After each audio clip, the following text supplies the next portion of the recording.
আমরা মুসলমান জাতি আবার সারা বিশ্বকে ইনশাল্লাহ আমরা চ্যালেঞ্জ করতে পারবো। ইনশাল্লাহ আপনারা তৈরি আছেন? ইনশাল্লাহ সারা বিশ্বকে চ্যালেঞ্জ করতে পারবো যদি আমাদের মধ্যে তিনটা জিনিস থাকে।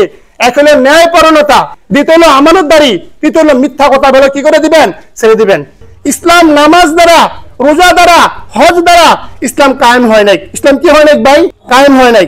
ইসলাম কায়েম হয়েছে ন্যায়পরায়ণতার দ্বারা। আজকে দেখেন বিশ্ব ইসলামের ময়দানে যারা এক মুসলিমকে আরেক মুসলিম হত্যা করলো, তারা কারা ভাই? তারা কি বেনামাজি? তারা কি এই রোজা রাখে না? তারা কি যাকাত দেয় না? তারা কি হজ করে না? তারা কি ধর্ম পালন করে না? তারা অবশ্যই দিনদার, ফরজগার, মুত্তাকি। সেটাই আমরা কি করি? আমরা বিশ্বাস করি। কিন্তু এক মুসলিম আরেক মুসলিমকে তারা কিভাবে হত্যা করলো? তাহলে বোঝা গেল যে আমাদের মূল যে ব্যক্তি, এই ব্যক্তিরা হচ্ছে কি মুসলমানের ন্যায়পরায়ণতা। আসসালামু আলাইকুম ওয়া রাহমাতুল্লাহি ওয়া বারাকাতুহু। ইন্নাল হামদুলিল্লাহ নাহমাদুহু ওয়া নুসাল্লি আলা রাসূলিহিল কারীম। আম্মা বাদ, ফাউযু বিল্লাহি মিনাশ শাইতানির রাজীম। বিসমিল্লাহির রহমানির রহিম। ইয়া আইয়ুহাল্লাযীনা আমানু ইন তানসুরুল্লাহা ওয়া ইয়ানসুরকুম ওয়া ইউসাব্বিত আকদামাকুম। ওয়া ক্বালা আন-নাবিয়্যু সাল্লাল্লাহু আলাইহি ওয়াসাল্লাম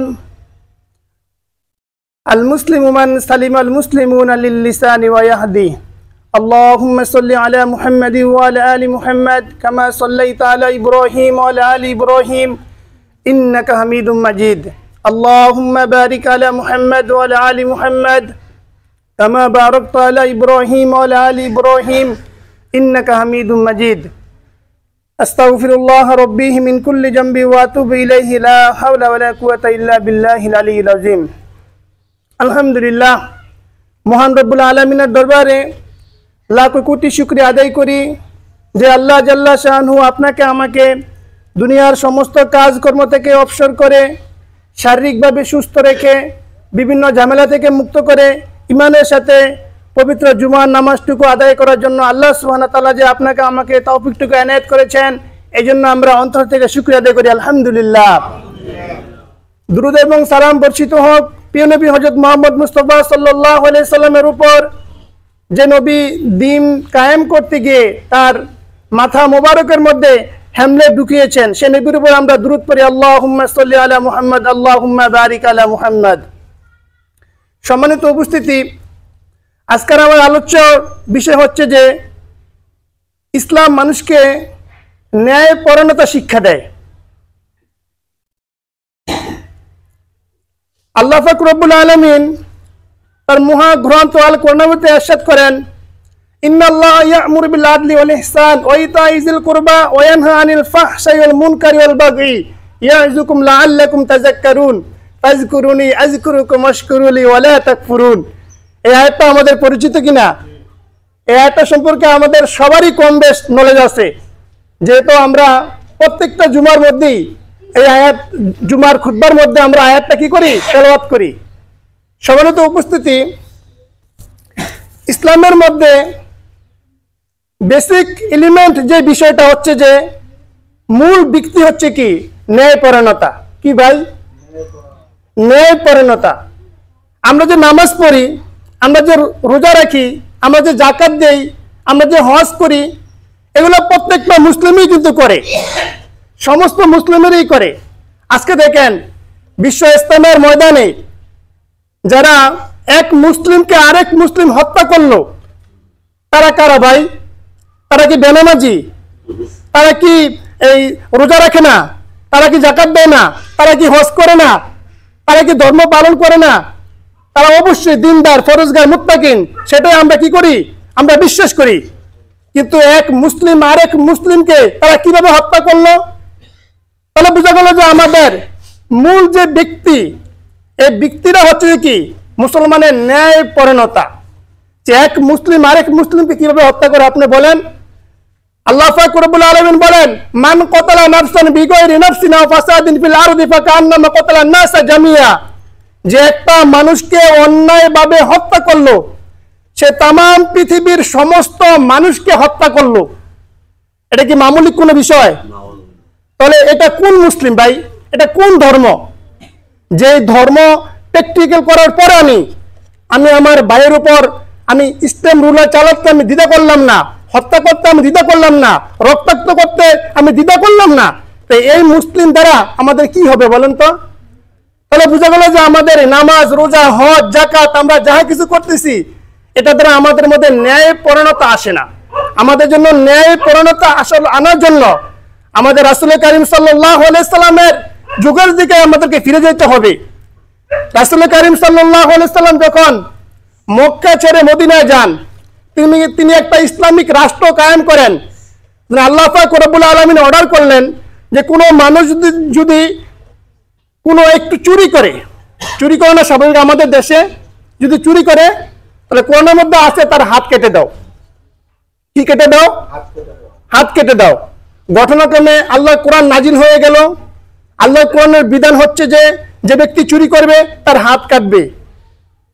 কিন্তু ওই মক্কার মধ্যে একটা উচ্চ বংশের একটা মেয়ে ফাতেমা জুহজিমা যার নাম, ওই মেয়েটা চুরি করছে। চুরি করার পরে এখন সবাই একটু টেনশনের মধ্যে পড়ে গেলেন যে যদি এই মেয়েটা যে চুরি করলেন, এখন তো আল্লাহর কোরআনের বিধান অনুযায়ী এই মেয়েটার হাত কাটা হবে। যদি এই মেয়েটার হাত কাটা হয় তাহলে তো আমাদের গোটা বংশের আমাদের নাক কাটা যাবে, আমাদের মানহানি হবে, আমাদের সম্মান নষ্ট হবে, আমাদের ইজ্জত নষ্ট হবে। এখন কি করা যায়? তখন রাসূল করিম সাল্লাল্লাহু আলাইহি সাল্লামের কাছে সমস্ত সাহাবারা তারা একের পর এক একটু বার্তা দিতেছেন, একটু ক্ষমা করার জন্য, একটু বিনয়ী হওয়ার জন্য, একটু মাফ করে দেওয়ার জন্য, যে এখন যদি এই ফাতেমা নামের মেয়েটাকে যদি তার হাত কর্তন করা হয় তাহলে দেখা গেছে ইসলামের মধ্যে একটা ফাসাদ সৃষ্টি হবে, একটা ঝামেলা সৃষ্টি হবে, অতএব একটু ক্ষমা করার জন্য। তখন রাসূল করিম সাল্লাল্লাহু আলাইহি সাল্লাম উসামা রাদিয়াল্লাহু তাআলা আনহুকে খুব বেশি মহব্বত করতেন, অনেক ভালোবাসতেন। এখন সবাই মিলে পরামর্শ করলো যে উসামার মাধ্যমে যদি রাসূল করিম সাল্লাল্লাহু আলাইহি সাল্লামের কাছে এই বার্তাটা দেওয়া যায় তাহলে হয়তো রাসূল করিম সাল্লাল্লাহু আলাইহি সাল্লাম তাকে কি করে দিবে? মাফ করে দিবে। যখন উসামা এসে বললেন, ইয়া রাসূলুল্লাহ, এই ফাতেমা নামে যে মেয়েটা চুরি করছেন, এই মেয়েটাকে আপনি একটু ক্ষমা করে দেন, মাফ করে দেন। তো রাসূল করিম সাল্লাল্লাহু আলাইহি সাল্লাম ক্ষিপ্ত হয়ে গেলেন, তিনি উত্তেজিত হয়ে গেলেন, তার চোখ মুবারক লাল হয়ে গেলেন। যেটা কি কোরআনের বিধান, ইন্নাল্লাহা ইয়া'মুরু বিল আদলি ওয়াল ইহসান, আল্লাহ তাআলা বলেন তোমরা ইনসাফের সাথে, ন্যায়ের সাথে তোমরা মানুষের বিচার করবে। এখন যদি আমি এই কাজটা করতে যাই তাহলে কি আমি কোরআনকে মানলাম? আমি কি কোরআন অনুযায়ী জীবনযাপন করলাম? স্বয়ং আমার মেয়ে ফাতেমাও যদি এই কাজটা করতো তাহলে আমি আমার মেয়ে ফাতেমার হাতটা কাটতো, আমি একটু কি করতাম না, চিন্তা করতাম না। ইসলাম আমাদেরকে এটা শিক্ষা দেয় না। ইসলাম আমাদেরকে শিক্ষা দেয়, আমাদের ন্যায় পরায়ণতা আমাদেরকে শিক্ষা দেয়। যতক্ষণ পর্যন্ত মুসলমানের মধ্যে এই ন্যায় পরায়ণতা না ফিরে আসবে ততদিন পর্যন্ত কিন্তু মুসলমান হুঁশিয়ারি হতে পারবে না। বলেন তো, আমরা যারা সুদ খাই, আমরা যারা ঘুষ খাই, আমরা যারা অন্যের লাইল আমরা কাটি, যারা আমরা সমাজের মধ্যে ফাসাদ সৃষ্টি করি, যারা আমরা এক ভাইয়ের সাথে আরেক ভাইয়ের দ্বন্দ্ব লাগিয়ে দেই, বলেন তারা কি নামাজ পড়ে না? তারা কি রোজা রাখে না? তারা কি হজ করে না? তারা কি আজকে জুমার মসজিদে আসবে না? তারা কি প্রথম সারিতে তারা দাঁড়াইবে না? তাহলে সমস্যা কোথায়? তাহলে আমার নামাজ দ্বারা আমাদের কি হয়? ইসলাম নামাজ দ্বারা, রোজা দ্বারা, হজ দ্বারা ইসলাম কায়েম হয় নাই। ইসলাম কি হয় নাই ভাই? কায়েম হয় নাই। ইসলাম কায়েম হয়েছে ন্যায় পরায়ণতার দ্বারা। আমরা জানি, আমি যে মহাগ্রন্থ আর কোরআন থেকে যে আয়াতটা তেলাওয়াত করেছি, আল্লাহ পাক রব্বুল আলামিন বলেছেন, ইয়া আইয়ুহাল্লাযীনা আমানু ইযা নুদিয়া লিস-সালাতি মিন ইয়াউমিল জুমআতি ফাসতাউ ইলা যিকরিল্লাহি ওয়া যারুল বাই। এটা হলো জুমার ক্ষেত্রে। এটা কিসের ক্ষেত্রে ভাই? জুমার ক্ষেত্রে। জুমার ফজিলত, জুমার ফয়েজ, জুমার বরকত, এটা এই ক্ষেত্রে। কিন্তু আল্লাহ তাআলা যে বলেছেন, ইয়া আইয়ুহাল্লাযীনা আমানু ইন তানসুরুল্লাহ ওয়া ইয়ানসুরুকুম ওয়া ইউসাব্বিত আকদামাকুম। ইয়া আইয়ুহাল্লাযীনা আমানু, হে ঈমানদার করে না, ইন তানসুরুল্লাহ, তোমরা আমার দ্বীনের সাহায্য করো, ওয়া ইয়ানসুরুকুম, আমি তোমাদেরকে সাহায্য করব, ওয়া ইউসাব্বিত আকদামাকুম, এবং তোমাদেরকে আমি হকের উপরে প্রতিষ্ঠিত রাখবো। সুবহানাল্লাহ। আপনার আর আমার কাজ হচ্ছে কি? সারা পৃথিবীতে, সারা ওয়ার্ল্ডে দ্বীনকে প্রচার করা। কিন্তু প্রচার করবে কে ভাই? আল্লাহ পাক রব্বুল আলামিন। তারেক বিন জিয়াদের কথা আপনারা শুনছেন, যিনি স্পেনকে বিজয় করেছেন। সেই তারেক বিন জিয়াদ, তারা রাসূল কারীম সাল্লাল্লাহু আলাইহি ওয়াসাল্লামের প্রত্যেকটা সাহাবী, তারা পৃথিবীর প্রত্যেকটা প্রান্তে প্রান্তে তারা দিনের কাজ কি করছে, পৌঁছে দিছে। তারা শুধু চেষ্টা করছে। যখন রাসূল করিম সাল্লাল্লাহু আলাইহি সাল্লাম বিদায় হজের মধ্যে তিনি যখন বলেছিলেন যে আমার এই ইসলাম নিয়ে, আমার এই দ্বীন নিয়ে যারা পৃথিবীর আনাচে কানাচে যে যত বেশি দূরে যাইবে, সে কিয়ামতের ময়দানে আমার তত বেশি নিকটে থাকবে। সুবহানাল্লাহ। ওই ঘোষণা যখন সাহাবায়ে কেরাম রাদিয়াল্লাহু তাআলা শুনেছেন, শোনার পরপরই তারা সেখানে 100 লক্ষ সাহাবী ছিল। ওই ময়দানে কত লক্ষ সাহাবী ছিল ভাই? 1,25,000 সাহাবী ছিল। ওই 1,25,000 সাহাবীর যার ঘোড়াটা যেদিকে ছিল ঠিক তারা পৃথিবীর ওই দিকে তারা চলে গেছে। মনে করেন যে একজনের ঘোড়াটা ডান দিকে যাইতেছে, তো এটা সে আর বাম দিকে ফিরায় নাই। বুঝতে পারছেন? তাদের মাকসাদ ছিল, তাদের উদ্দেশ্য ছিল যে আমি আল্লাহর এই দ্বীন নিয়ে, আমি ইসলাম নিয়ে আমি পৃথিবীর যত দূরে আমি যাইতে পারি, কিন্তু আল্লাহ সুবহানাহু ওয়া তাআলা আমাকে কিয়ামতের ময়দানে তত বেশি রাসূলের নিকটে আমাকে করবে। সুবহানাল্লাহ। তাদের ইচ্ছা ছিল কি এটা। তখন যখন তারেক বিন জিহাদ স্পেন যখন বিজয় করে, তখন তারা কি করছিলেন, মরক্কো পর্যন্ত তারা পৌঁছে গিয়েছিলেন। মরক্কোর পরে একটা সাগর আছে, ভূমধ্য সাগর আছে। এই সাগরটা তারা এখন কিভাবে পাড়ি দিবে? এটা তো পাড়ি দেওয়া সম্ভব না, বিশাল একটা সাগর। এখন কি করা যায়? তখন তারা কি করলেন যে তাদের কাছে যে ঘোড়াগুলো ছিল, তারা আল্লাহর নামে এই ঘোড়াগুলোর পা গুলা তারা সাগরের মধ্যে দিয়ে দিছে। আর বলছে, ইয়া আল্লাহ, আমাদের যতটুকু ক্ষমতা ছিল, যতটুকু আমাদের ক্ষমতা ছিল এতটুকু আমরা করছি, বাকিটা তোমরা করো। বাকিটা কে করো? তুমি করো। বিশ্বাস করেন, ইতিহাসের পাতায় লেখা আছে ওই তারেক বিন জিহাদ যখন তারা ইসলামকে প্রচার করার জন্য তারা যখন এই ভূমিকা রাখছেন, তারা যখন সেখানে ইসলাম কায়েম করবেন, যখন তারা মরক্কোর ভিতরে ইসলামটা কায়েম করছেন, তখন তাদের ভিতরে ন্যায় পরায়ণতা সবচেয়ে বেশি আসর করছে। মানুষ মানুষকে হত্যা করত, ভাই ভাইকে হত্যা করত, বড় ছোটকে সম্মান করতো না, ছোট বড়কে সম্মান করতো না, একজন আরেকজনের উপর জুলুম করত। যখন ইসলাম কায়েম হয়ে গেল, যখন তারা ইসলাম প্রতিষ্ঠিত করলো, তখন সবার মধ্যে একটা আনন্দের উল্লাস বেশি উঠছে, সবাই তারা আনন্দিত। এই খবরটা স্পেনের মধ্যে পৌঁছে গেছে। বুঝতে পারছেন? তখন পৌঁছার পরে সাথে সাথে ওই স্পেন থেকে কিছু লোক মরক্কো আসছে, আসে তারা বলতেছে, আপনারা যে এখানে আছেন ইসলাম কায়েম করতেছেন, সেটা আমরা শুনেছি, আমরা চাই যে আপনারা আমাদের কাছে আসেন, আমাদেরকে ইসলামের দাওয়াত দেন, আমরা ইসলাম কবুল করব। তখন এই তারেক বিন জিহাদ তিনি একটা জাহাজের মধ্যে, একটা জাহাজ এবং কিছু সাথীদেরকে নিয়ে তারা এই প্রান্ত থেকে অপর প্রান্তে পৌঁছে গেছেন। অপর প্রান্তে যখন পৌঁছে গেছেন, পৌঁছার সাথে সাথে তারেক বিন জিহাদ কি করলেন, সে যে জাহাজটার মাধ্যমে ওপার গেলেন, স্পেনে গেলেন, যাবার সাথে এই জাহাজটা পুড়ে ফেলছেন। জাহাজটা কি করছেন? নিজেরাই পুড়ে লেছেন। আর বলছেন, তোমরা আল্লাহর দ্বীনকে নিয়ে কোনো টেনশন করবে না, এখন আমরা যদি আল্লাহর রাস্তায় জিহাদ করব। ফানি ল্যান্ড, ওই সময় যে শাসক ছিল স্পেনের, সেটা ফানি ল্যান্ড তার নাম।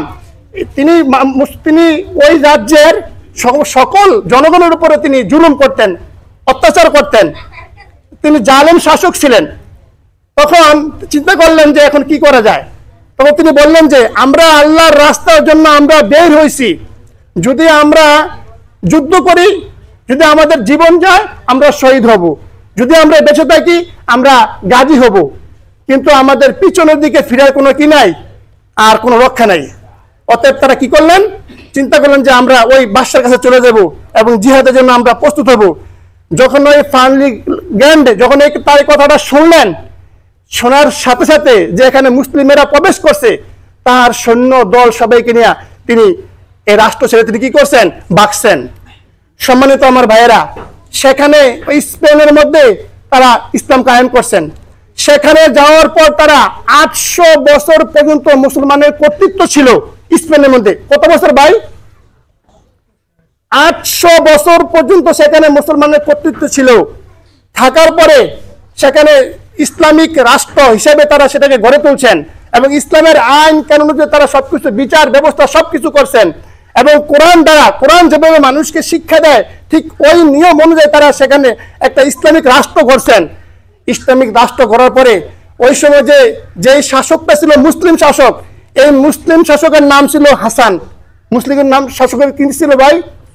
হাসান। সবাই তাকে সম্মান করে। যখন এই 800 বছর যখন তারা ইসলামের দাওয়াতের কাজ করলেন এবং মানুষ ন্যায্য প্রাপ্য অধিকার ফিরে পেলেন, তখন এই হাসানের ছেলের নাম ছিল আব্দুল্লাহ। হাসানের ছেলের নাম কি? আব্দুল্লাহ। আব্দুল্লাহর মধ্যে মুনাফিকি ঢুকছে, হারামে ঢুকছে। তখন ওই গোত্রের মধ্যে যারা খ্রিস্টান ছিল তারা বলল যে দেখো, তোমার বাবাকে বলো, তোমার বাবাকে তোমার সাহায্যে আমরা এই আসন থেকে উঠে দেই আর তোমাকে সেখানে বসাই দেই। ক্ষমতার লোভ। কিসের লোভ ভাই? ক্ষমতার লোভ। এই ক্ষমতার লোভের কারণে সে স্বয়ং ছেলে তার বাবার বিরোধিতা শুরু করে দিল। বাবার ক্ষমতার আসনে থাকতে কি পারলো না। এই মুনাফিকদের চালের কারণে, চক্রান্তের কারণে সে সেখানে আর ক্ষমতায় কি করতে পারলো না, থাকতে পারলো না। তখন তারা সেখানে কি করলেন, সাথে সাথে এখন বিদ্রোহ শুরু করে দিলেন, সেখানে উঠে দিলেন। এখন যখন মুসলমানের সরকার যখন পতন হয়ে গেছে, এখন খ্রিস্টানরা শক্তিশালী হয়েছে কিনা? যখন খ্রিস্টানরা শক্তিশালী হয়ে গেছে, এখন মুসলমান সেখানে আর কোনো কথা বলতে পারে না। তাদের বয়স বন্ধ হয়ে গেছে, তারা সেখানে কোনো কথা বলতে পারে না। এই খ্রিস্টানরা একের পর এক ইসলাম রুলার চালাচ্ছে। তখন তারা কি করলেন, এখন তার কোনো কিছু করেন নাই। তখন তারা নিরীহ জাতি হিসেবে তারা পরিণত হয়ে গেছেন। তখন সমস্ত সেখানকার সময়ের খ্রিস্টানেরা সবাই বলল যে দেখো, এই যে বিশাল একটা মসজিদ আছে, এই মসজিদের মধ্যে তোমরা প্রবেশ করো। যদি তোমরা সেই মসজিদের মধ্যে তোমরা প্রবেশ করতে পারো তাহলে তোমরা মুক্তি পাইবা। তখন তারা কি করলো, সবাই আবাল বৃদ্ধ, যারা যুবক, বালক বালিকা, সবাই মিলে তারা এই মসজিদের ভিতরে ঢুকলো। এই মসজিদে যখন তারা সবাই ঢুকলো, ঢুকার পরে খ্রিস্টানেরা তারা সাথে সাথে কি করলো, সেখানে মসজিদের চতুর্দিকে তারা তেল ঢাললো, সেখানে তারা আগুন ধরিয়ে দিল। নাউজুবিল্লাহি মিন জালি। সেখানে হাজার হাজার শিশু, নারী, বৃদ্ধা, পুরুষ, মহিলা তারা সেই মসজিদের মধ্যে তারা সেখানে জ্বলে পুড়ে সারকার হয়েছে, শুধু একটা লোকের কারণে, হাসানের ছেলে আব্দুল্লাহর কারণে। সেটা হলো কি মুনাফিক। সেগুলো কি ভাই? মুনাফিক।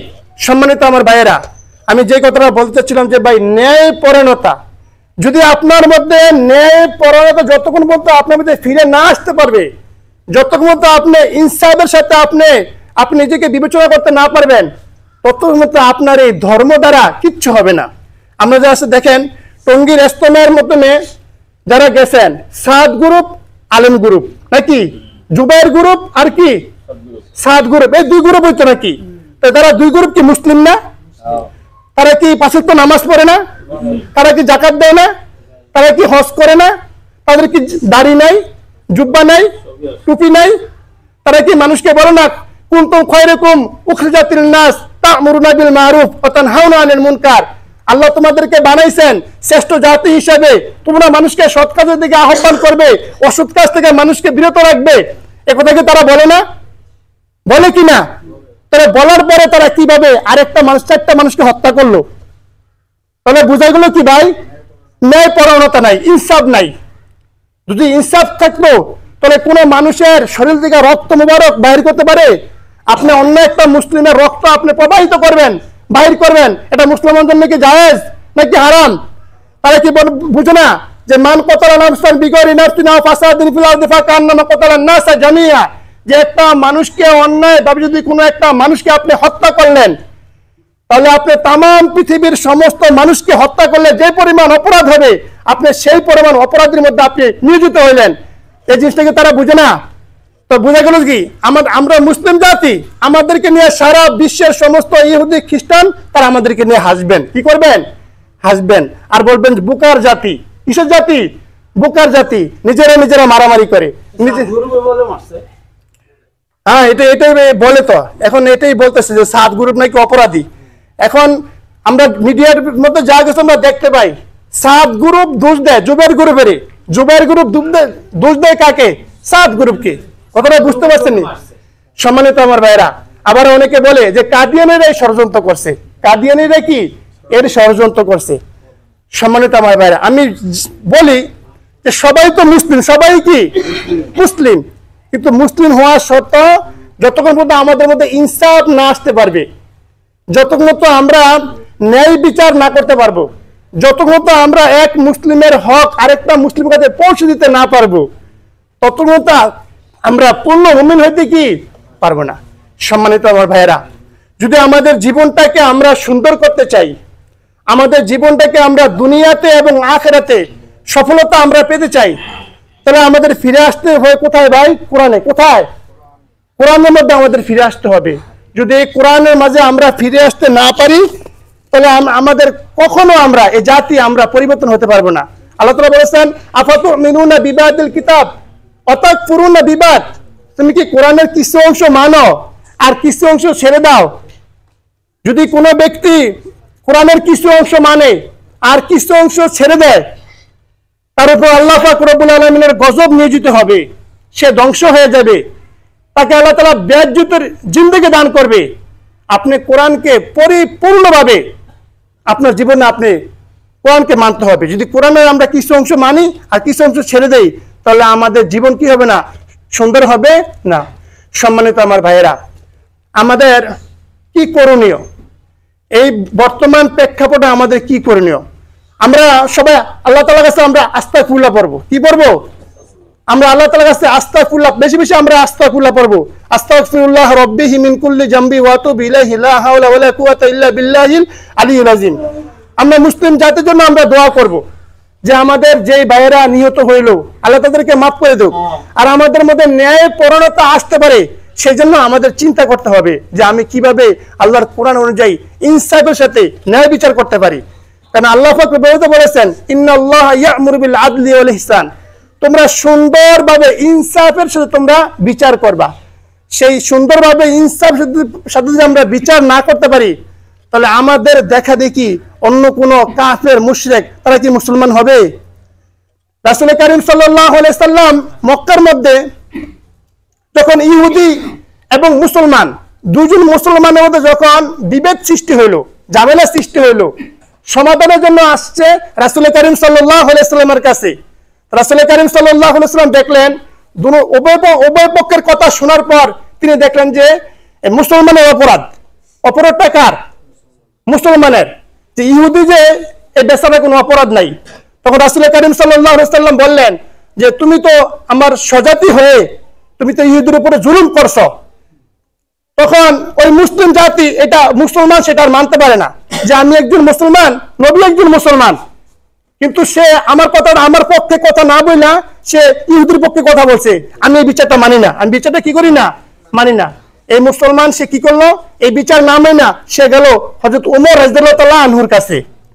ওমর রাদিয়াল্লাহু আনহু যখন তিনি গেলেন এই বিচার নিয়ে, তখন ওমর রাদিয়াল্লাহু আনহু ভাবলেন যে এই জালেম সে কত বড় জালেম, যাকে আল্লাহ পাক রব্বুল আলামিন না বানাইলে আসমান জমিন কুল কায়নাত কোনো কিছু সৃষ্টি করতেন না, যার সম্মান আল্লাহু আকবার, আকাশ বাতাস সবাই, তিনি যখন দুনিয়াতে আসেন চন্দ্র সূর্য আকাশ বাতাস সব খুশি হয়ে গেছেন।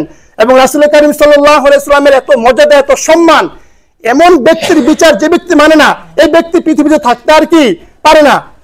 তখন ওমর রাদিয়াল্লাহু আনহু তার ঘর থেকে খোলা তরবারি এনে ওই মুসলমানকে এক কোবে তার গলা কি করে দিয়েছেন? দ্বিখণ্ডিত কি করে দিয়েছেন। সম্মানিত আমার ভাইয়েরা, আমি আপনাদেরকে কথাটা বুঝতে চাচ্ছি যে রাসূল কারীম সাল্লাল্লাহু আলাইহি সাল্লাম তো পারতেন যে ইহুদি এদের কি কোনো ধর্ম? এটা কি একটা ধর্ম?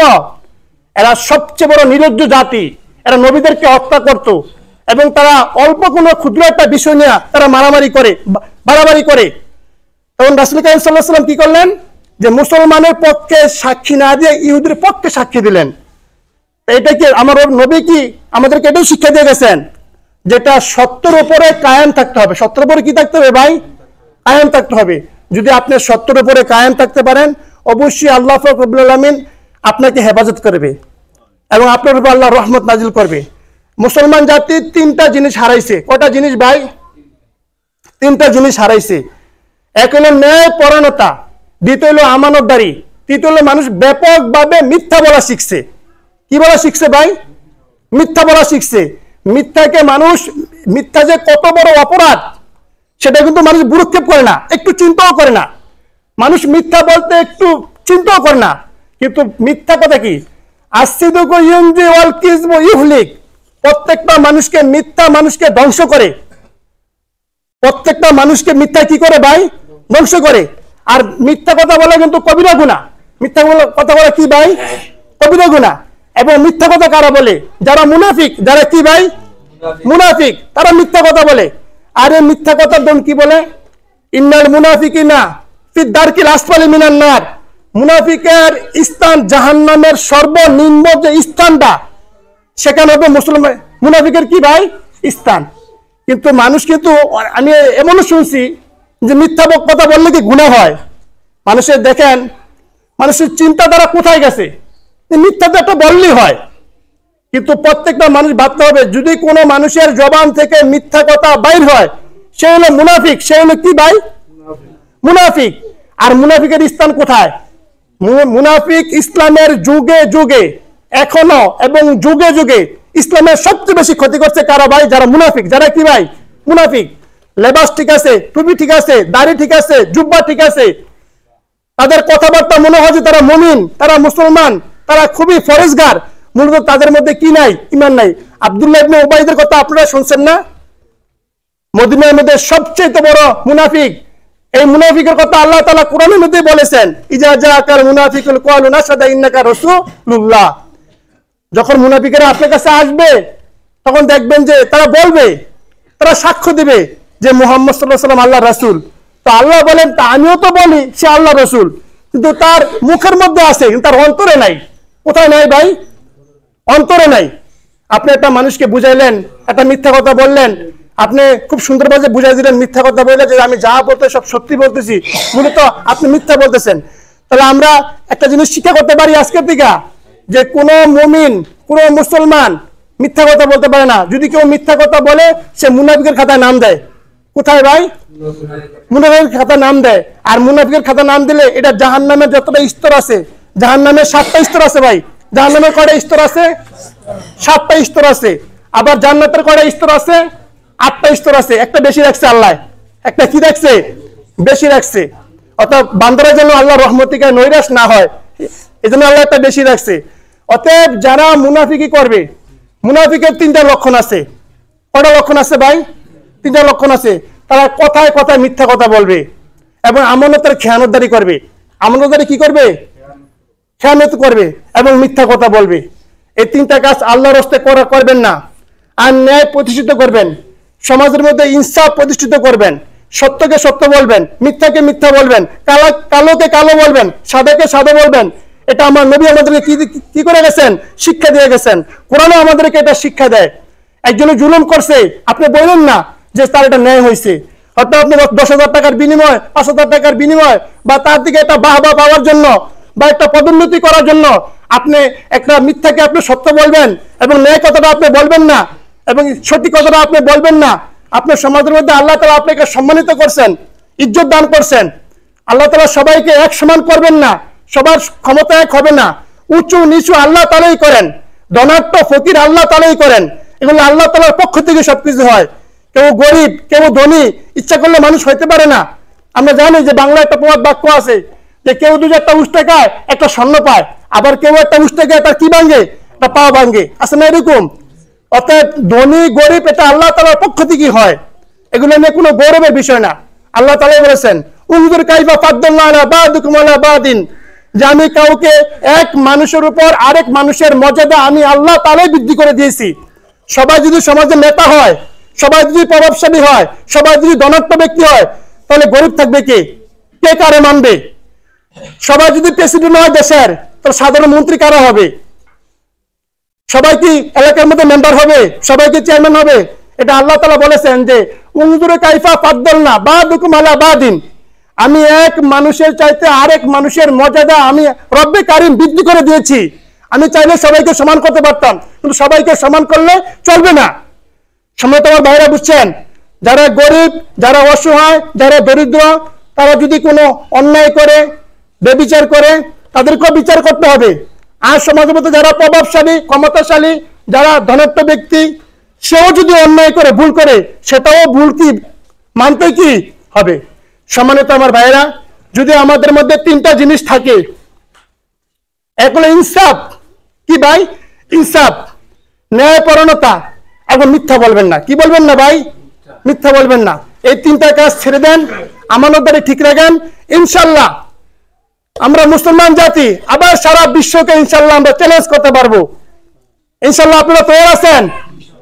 ইনশাআল্লাহ সারা বিশ্বকে চ্যালেঞ্জ করতে পারবো যদি আমাদের মধ্যে তিনটা জিনিস থাকে। এক হলো ন্যায়পরায়ণতা, দ্বিতীয় হলো আমানতদারি, তৃতীয় হলো মিথ্যা কথা বলে কি করে দিবেন? ছেড়ে দিবেন। সম্মানিত আমার ভাইয়েরা, যতটুকু কথাবার্তা বললাম এই কথার মধ্যে আল্লাহ তাআলা যেন আমাকে আমল করা তৌফিক দান করে, আপনাদেরকে যেন আল্লাহ তাআলা আমল করা তৌফিক দান করে। আপনারা দেখতেছেন এই মসজিদের যে অবস্থাটা, ভাই আপনি আল্লাহ তাআলার কাছে একটু দোয়া করবেন এবং আপনি একটু চেষ্টা করবেন, আপনার আত্মীয়স্বজনের কাছে একটু হাত পাতবেন। যদি আপনার দ্বারা আপনি 10টা টাকা আপনার আত্মীয়স্বজন থেকে আনিয়ে দিতে পারেন, বা আপনার দ্বারা সমাজের ভিতরে কেউ 10টা টাকা আল্লাহর ঘরের ভিতরে দান করলো, আপনি বইলা যে 10,000 টাকা আনিয়ে দিলেন, সে দান করে যে পরিমাণ সওয়াব পাইলো, আপনি শুধু বইলা একটু আনিয়ে দিলেন, আপনি সমপরিমাণ সওয়াব পাইলেন। সুবহানাল্লাহ।